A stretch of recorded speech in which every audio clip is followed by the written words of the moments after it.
Hello, welcome back to another Nova Speakeasy. This is Nova or Lewis, and we're going to talk today about Sonic 2. And I swear that this beats out the original so much. Like I can't understand how good this film is. I really came into this film thinking that it cannot beat the original. The original was so good and well done that it can beat it out. But somehow this Sonic 2 movie really brought the Sonic fan out of me. And I didn't play the game so much. I played a few of it. I watched the TV show. But honestly, this made me understand the lore and the logic of Sonic even more. I think that's the best part of that. Not only the fans of the games can relate to this, I think everybody can relate to this film and love it no matter what. And I gotta say that this is actually like the Spider-Man 2 of this series. This is basically the best thing you can ever do. I'm going to be waiting for Sonic 3 and waiting for it to be better than this film. And I can't wait for that to happen. And we'll talk about that more later on in the video. Oh, I almost forgot. This is going to be a spoiler review. I'm not going to try to hold back. This really was a good film, and I can't really talk about the film without spoiling it. It's just in my blood, to be honest. So what I'm going to do is like a spoiler, non-spoiler mix. So if any of you guys want to see it, I'm not giving everything away, but I'm giving things away, if that makes sense. But I hope you guys enjoy it still. Alright, on to the video. So we pick up where Robotnik was trapped in the mushroom world and how he's trying to find his way back into the earth and defeat Sonic. And I really like Jim Carrey in this role. Jim Carrey plays this role similar to how the TV shows had portrayed Robotnik as a goofy villain, always smart, and I love it because I usually base this whole series off the TV show because that's what I was used to. I used to grow up on watching these TV shows, and it feels more like it. I think they're trying to pull elements off of those TV shows and make it more connectable.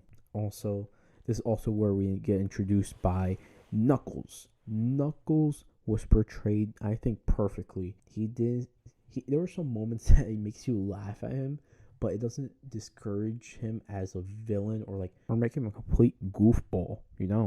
Like, he doesn't understand like sarcasm. He's still learning that though. And I like that off the film. Like, he really takes everything seriously, and that's pretty much Knuckles, to be honest. We also get introduced by Tails in this film.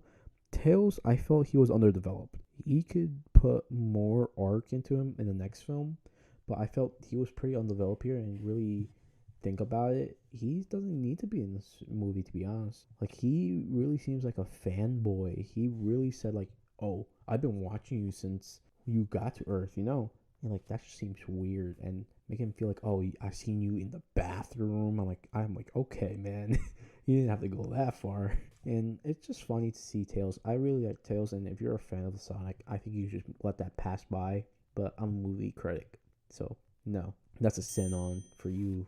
And I almost forgot the main character, Sonic. Sonic pretty much is pretty good. We see Sonic after Sonic 1, him trying to be a hero. Him trying to be a hero and be like, I can protect my family, I can protect the city, but he's still a child inside. He still needs to learn how to grow up, and he's basically by himself, so no one really can talk to him about it. So he's learning that throughout the film. He's also trying to take care of Tails. He's learning how to connect with him. There's also some scenes that I feel like could be cut out of this film as well. And I think that brings my grading down a little bit on the score. And it's mostly the dance battle scene. Yes, there's a dance battle in this movie, and I'm pretty much surprised. But there's a lot of Easter eggs in that dance scene, and like, it makes it so funny. There's like the pose he does in Sonic 2 in that dance scene. And you also learn about the small gadgets that Tails has and all the smarts within him. You can tell he's like really the brains of this whole team. Another subplot that we also dive into is the Rachel wedding, where the human characters are attending this wedding, and this is where we actually get introduced by Gun, the organization, the evil organization in Sonic games, and we see that developed. I felt that could be cut. I think we could introduce Gun in a different way, but it's decent enough where it's understandable why it's there. And I don't think it was really important to have it that way. But you see Rachel getting married to Derek Morgan from Criminal Minds. I think that was a nice catch. If I'm just saying, if Spencer Reed doesn't show up on the next film, we have some explaining to do, because there's no way you can have Derek Morgan without the Spencer Reed. There you go, another sin up on the board. Another thing about that wedding going on with Gun's like the organization. I guess you can, the similar thing I can say about it is like SHIELD. They really protect the Earth from any alien threats or any galaxy threats. SHIELD's like the best way I can explain it, and they try to like defend it even though they're not good at it, you know, wink wink. You really feel they trying to force Sonic lore down this movie. It's pretty noticeable as a non-Sonic fan, but it's pretty good. I get to learn more. I almost forgot the Master Emerald. They explained it more. It's not like the Infinity Stones. I know that people get confused by it a lot, but I think they explained it pretty well. It doesn't really have any powers separately, I think, but you can write that down in the comments if they do have something powerful when they're separated. But it made sense of why they had to search for it, why Knuckles wants to go for it, because he felt like it was his destiny because his family was killed. Oh, by the way, I forgot. Knuckles is a Kenna where he is the last of his people, because what was the name? Knuckles and Sonic's families went to war because of this Master Emerald, and they tried to fight it out, and the mother Longhorn of Sonic sent Sonic to Earth to protect it in one day. So this is basically what the film, why Sonic and Knuckles are fighting, but they learn to handle their differences and beat Robotnik. Yeah. Oh, Robotnik also gets the Chaos Emerald as well. He lies to Knuckles to get more power for himself, because Robotnik's a greedy motherfucker.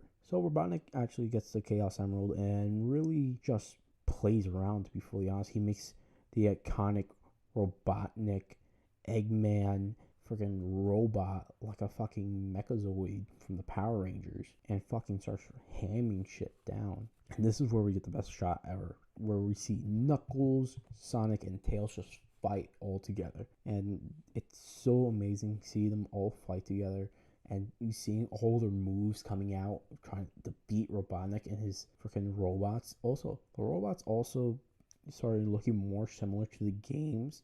They really try to hammer down that this is a video game. I felt the third film was going to fully like flesh it out.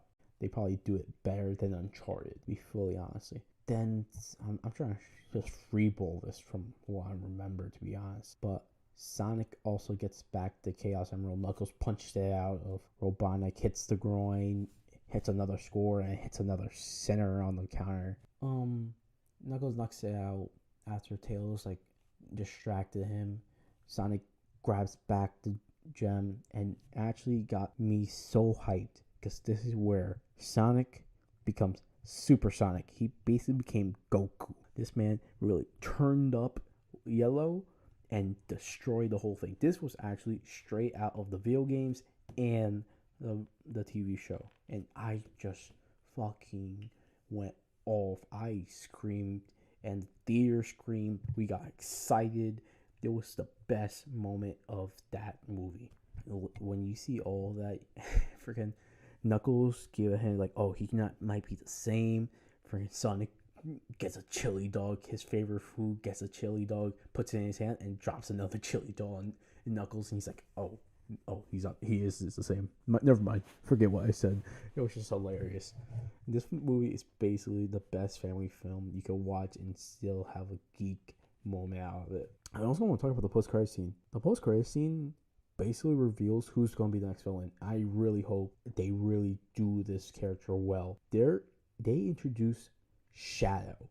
And if you guys don't know who Shadow is, he's basically the reverse Flash of Sonic. Shadow is like the anti-Sonic, where he looks exactly like Sonic, but black and red. And he can like teleport, has the speed.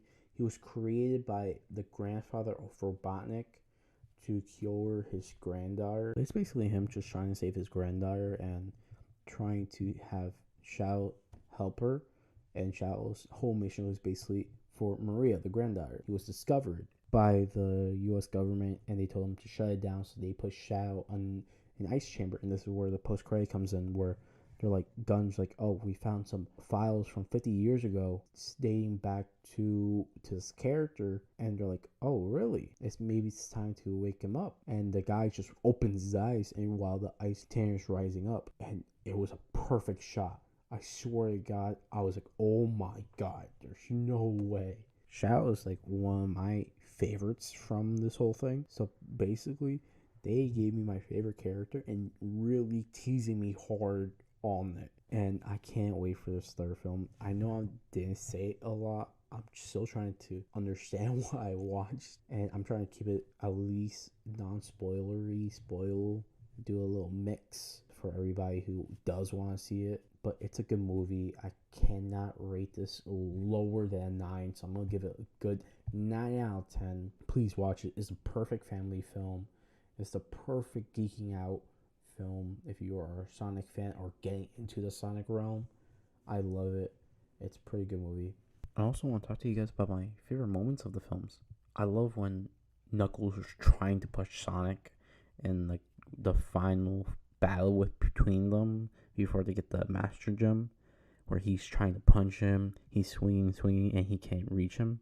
I was thinking that was just fine. Also, it also reminded me after that battle, they were like underwater. It reminds me of those levels where he had to suck up those bubbles just to get air. Those were the hardest levels, and they implemented in the movie. It was just amazing. Another thing was that where Knuckles was literally being unknowing of sarcasm, where he's like, he reads out the text messages and he's like, dot, dot, dot, dot, dot, dot, dot, dot, dot. I was like, damn, bro, do you not know a text?